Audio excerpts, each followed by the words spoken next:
Welcome to The Explainer, where we dive deep into the stories behind the headlines. Today, we're heading to the Indian state of Manipur, a place engulfed in a conflict that's been simmering for a long time. All right, so let's get right into it. In May of 2023, things in Manipur just exploded. What started out looking like maybe a local protest suddenly spiraled into this massive wave of violence. And get this, in the first 48 hours, more than 60 people were killed. The speed and the sheer brutality of it all was just staggering. But here's the thing.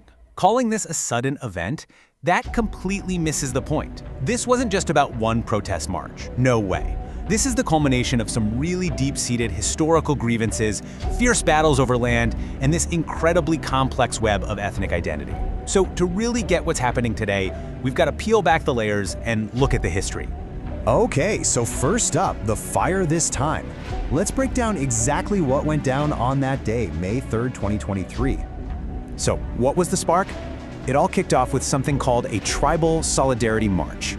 This was put together by student groups from the hill tribes, and they were protesting a court recommendation that they felt unfairly favored the Meitei community. Now, you have to understand, tensions were already at a boiling point. So when a war memorial gate in Churchandpur was set on fire, well, that was it. It was like throwing a match on a powder keg. The violence just erupted and spread like wildfire. Which brings us to Section 2, a fight for status. So what was this court recommendation that everyone was so upset about? Well, this gets right to the heart of it all. It's a battle over a legal classification, but really it's a battle for land, for rights, and for identity itself. So in India, there's this thing called Scheduled Tribe Status, or ST status. It's written right into the Constitution. The whole idea is to give special protections to communities that have been historically disadvantaged. We're talking about things like guaranteed land rights and reserved spots in government jobs. It's a huge deal. And in Manipur, the fight over who gets this status, well, that became the flashpoint for everything. And this table just lays it all out, right? You've got two completely opposite points of view. On one side, you have the Meitei community. They're the majority, about 53% of the population, but they say they're stuck in just 10% of the land, the Imphal Valley. They argue they need ST status to protect their culture and to be able to buy land in the hills like everyone else. On the other side, you've got the Kuki and Naga tribal communities. Their argument, the Meiteis are already the dominant group. Politically, culturally, you name it.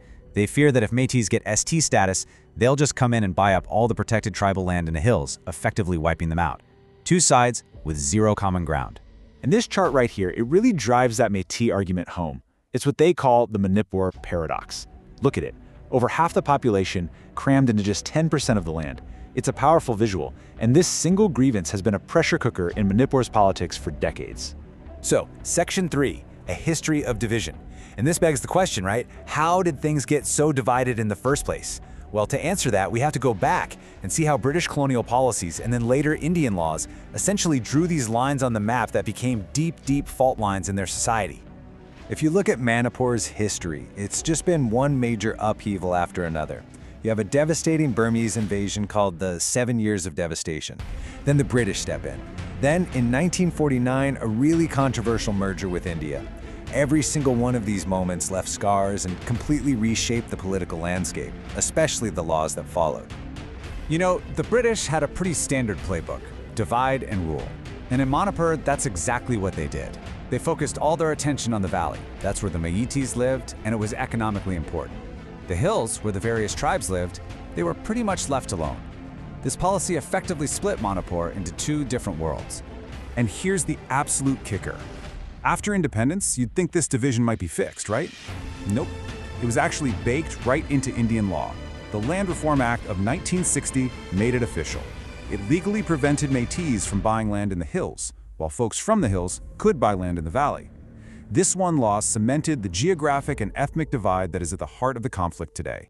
Okay, Section 4, decades of insurgency. So when you have this much history, this much grievance and division, it's not just going to lead to protests. In Manipur, it fueled decades of armed conflict, with multiple insurgent groups, all fighting for their own, often completely contradictory, visions of the future.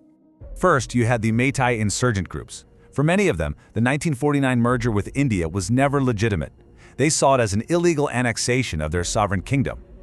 So for decades, their armed groups, based in the valley, fought for one thing: a completely independent Manipur, separate from India.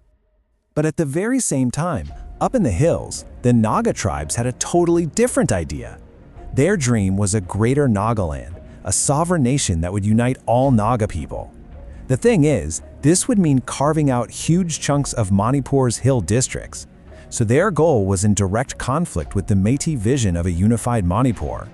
And then, to make things even more complicated, you have the Kuki groups. They also took up arms, but for yet another goal, a separate Kuki land. But here's the twist. They wanted their state to remain within India. Now, as you can probably guess, the land they claimed as Kuki land overlapped with what the Nagas claimed, which led to its own brutal conflicts between the tribes. So let's just recap. You've got 3 different armed movements, all fighting for 3 totally incompatible futures.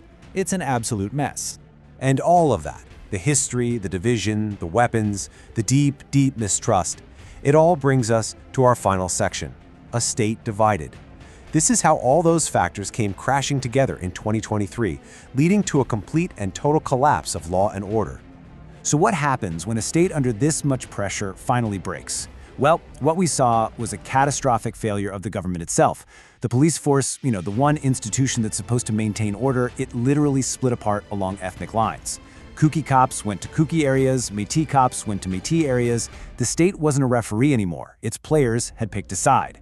And with the police force totally fractured, something truly terrifying happened. Mobs just overran police stations and armories. They looted thousands of weapons. And we're not talking about old rifles here. We're talking about more than 4,000 advanced, modern weapons hitting the streets.